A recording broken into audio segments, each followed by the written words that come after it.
নবম দশমের ভেরিফিকেশনে কারা কারা বাদ যাচ্ছে আমরা কিভাবে জানব, এবং সেই রিজেকশন লিস্টটা কবে পাবলিশ হবে। পাশাপাশি বলবো গ্রুপ সি গ্রুপ ডির নির্দিষ্ট কোনো ডেডলাইন নেই, এটা কি সত্য? গতকাল যেটা শিক্ষামন্ত্রী বললেন, আমি আজকে সেটা নিয়েও আলোচনা করছি এবং তোমাদের করা কয়েকটি প্রশ্নের উত্তর দেব। আমি তোমাদের আগের ভিডিওতে বলেছি আমি এবার থেকে রেগুলার তোমাদের প্রশ্নের উত্তর নিয়ে হাজির হব। তোমাদের এসএলএসটি সংক্রান্ত বা গ্রুপ সি গ্রুপ ডি সংক্রান্ত কোনো কোশ্চেন থাকলে তোমরা অবশ্যই কমেন্ট বক্সে কমেন্টস করবে। আমি একটা আলাদা ভিডিও করে তার উত্তর আমি আমার সাধ্যমতো দেওয়ার চেষ্টা করব। তো প্রত্যেকের চ্যানেলটা সাবস্ক্রাইব করে দিও এসএসসি পিএসসি এবং গ্রুপ সি গ্রুপ ডি গুরুত্বপূর্ণ আপডেট পাওয়ার জন্য। তো আমরা দেখেছি গতকাল যেটা শিক্ষামন্ত্রী বললেন SSC group C group D নিয়ে, সেখানে অন্য কথা একটা বিষয় পরিষ্কার, যেটা গ্রুপ সি গ্রুপ ডির নির্দিষ্ট কোনো ডেডলাইন নেই। আপাতত সরকার বা কমিশন এসএলএসটি একাদশ দ্বাদশ এবং 9-10 নিয়ে বিষয়টা দেখছেন বা ভাবছেন বা কাজ প্রসিডিং করছেন, এবং তারই মধ্যে হয়তো হুট করে কোনো একদিন গ্রুপ সি গ্রুপ ডি রেজাল্টটা পাবলিশ করে দেবে। তো একটা কথা কিন্তু পরিষ্কার আমি আবারও বলছি, যে সমস্ত যোগ্য গ্রুপ সি গ্রুপ ডি আছেন, যেনারা বেতন পাচ্ছেন না বেশ কয়েক মাস, সত্যি তাদের জন্য একটা সহানুভূতি আমাদের প্রত্যেকের আছে বা থাকা উচিত, সিম্পাথি থাকা উচিত।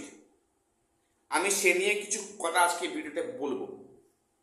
এবারে আমাকে কয়েকজন প্রশ্ন করেছ, আমি একটু তোমাদের বলি।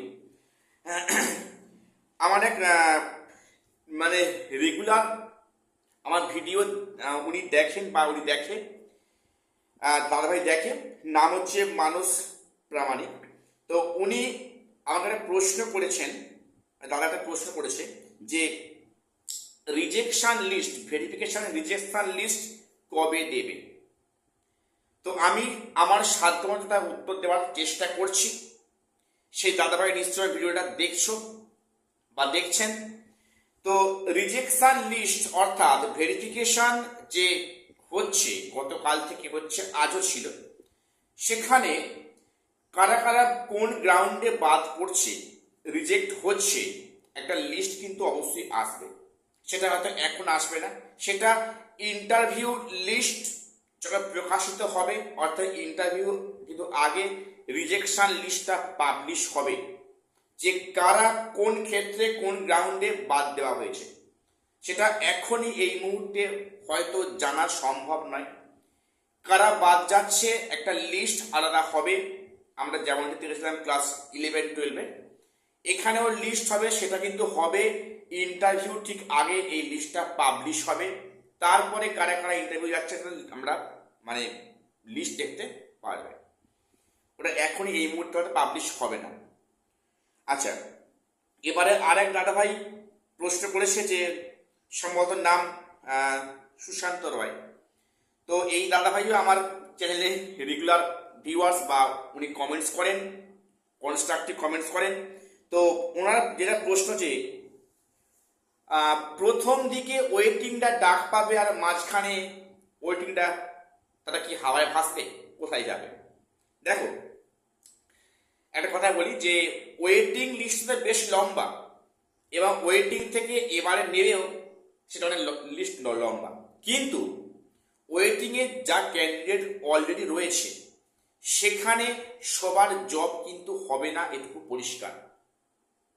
তবে হ্যাঁ, এবারে কিন্তু ওয়েটিং থেকে মানে বিগত দিনের থেকে বেশি সংখ্যক ডাকবে, এটা পরিষ্কার ইঙ্গিত আমি আগে বলেছি, এখনো বলছি। তো সেখানে ওয়েটিং থেকে কিন্তু অনেকে চাকরি পেয়ে যাবে, তার মানে এই নয় যে ওয়েটিংয়ে 100% সবাই চাকরি পেয়ে যাবে। ওয়েটিংয়ে যারা প্রথম দিকে আছে তারা কিন্তু অবশ্যই চাকরি পাবেন, কোনো সন্দেহ নেই। এবারে এটা ডিপেন্ড করছে সম্পূর্ণভাবে যে মানে ভ্যাকান্সি আপডেট হবে কিনা, যেটা নিয়ে অলরেডি ডেপুটেশন দেওয়া হয়েছে এবং ওনারা বলেছেন যে এ নিয়ে কমিশন বা সরকার ভাবছে। তা শেষমেশ ভ্যাকান্সি আপডেট হবে কিনা তার উপর ডিপেন্ড করছে ওয়েটিং থেকে কত সংখ্যক ডাক পাচ্ছে। কাজেই সেটা মাঝখান কি শেষে কি এখনই সেটা কনফার্মলি বলা যাবে না। ঠিক আছে, এবারে আমার আরেকটা বিষয় আছে বলার, যেটা যে গ্রুপ সি গ্রুপ ডি যারা আছেন তাদের কাছে আমার একটা রিকোয়েস্ট, যে এখন ডেপুটেশন দেওয়ার কিন্তু সময় এসেছে। যেহেতু গ্রুপ সি গ্রুপ ডি ওনারা বিনা বেতনে আছেন, স্কুলে যেতে পারছেন না, তো তাদের দিকটা একটু সরকারের মনে হয় ভাবা উচিত, অ্যাটলিস্ট রেজাল্টটা পাবলিশ করা উচিত, এটা আই থিঙ্ক আমার মনে হচ্ছে। কাজেই শান্তিপূর্ণ উপায়ে একটা ডেপুটেশন দেওয়ার মানে বিষয় কিন্তু মানে প্রাসঙ্গিক হয়ে পড়ছে, যে গ্রুপ সি গ্রুপ ডি অন্তত রেজাল্টটা পাবলিশ করে বাকি প্রক্রিয়াতে প্রসিডিং হোক, কারণ সেখানে অনেকে কিন্তু অবস্থা সঙ্গীহীন, কিন্তু যোগ্য গ্রুপ সি গ্রুপ ডি বেতন পাচ্ছেন না, একটা মারাত্মক কিন্তু অবস্থার মধ্যে আছেন। কাজেই এই দিকটা সরকারের মনে হয় একটু মানবিক দৃষ্টিতে ভাবা উচিত, বা হয়তো আগামী দিনে ভাববেন, সেটা নিয়ে একটা রিমাইন্ড দেওয়ার দরকার কিন্তু আছে বলে অন্তত আমার মনে হচ্ছে।